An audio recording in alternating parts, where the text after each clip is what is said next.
I never imagined the day would come when my own daughter-in-law would stand in front of me and say, "You live here for free.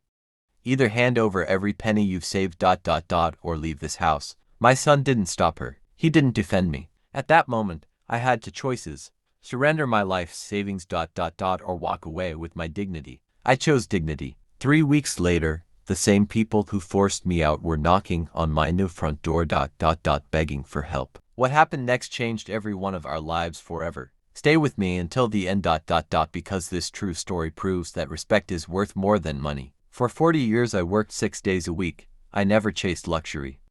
Every paycheck was carefully divided between bills, my son's education, and a small savings account that I called my peace fund.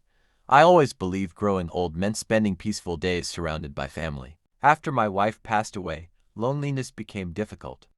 My son invited me to live with him and his wife.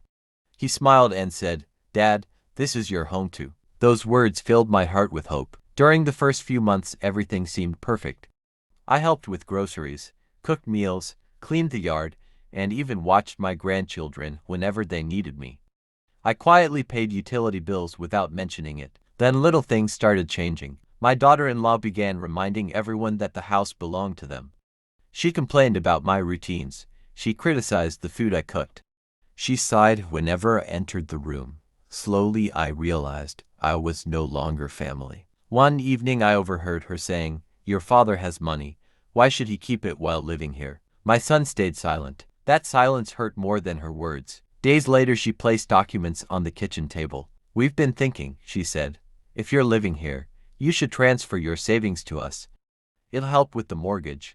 Otherwise, maybe it's time you found another place." I stared at her. I looked at my son, expecting him to laugh and tell me it was a joke. Instead, he looked down at the floor. I asked quietly, "Is this what you want to?" He whispered, "Dad, it would make life easier." My heart shattered. That savings account wasn't just money.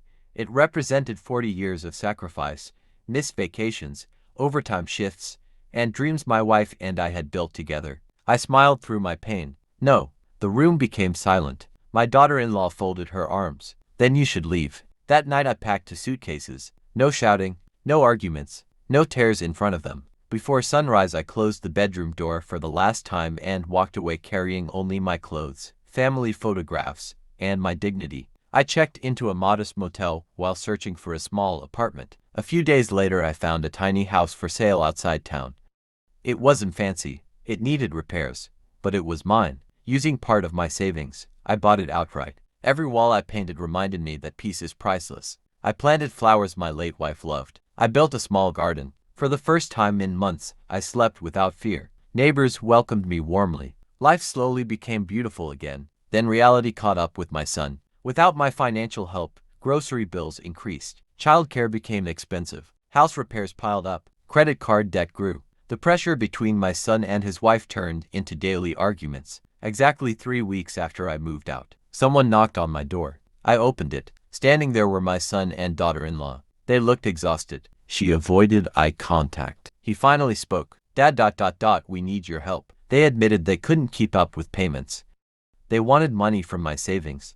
They even suggested I move back. I invited them inside. We drank tea in silence. Finally, I said something neither of them expected. "I'll help my grandchildren anytime they need me. I'll always love my son, but I will never buy respect." My daughter-in-law began crying. She apologized for everything she had said. My son apologized for staying silent. I listened carefully. Then I replied, "Forgiveness is free. Trust is expensive." Instead of giving them cash, I offered something different. I helped my son create a realistic budget. I connected him with extra work opportunities through old friends. I watched the children while they worked overtime, but I kept every dollar of my savings. Months passed. Slowly their situation improved. Our relationship became healthier because it was built on honesty instead of dependence. Today my grandchildren visit every weekend. My son never again asked for my money, and my daughter-in-law greets me with genuine respect. Sometimes life's greatest lesson isn't saying yes. Sometimes it's having the courage to say no, because people who value you only for your money never truly valued you at all.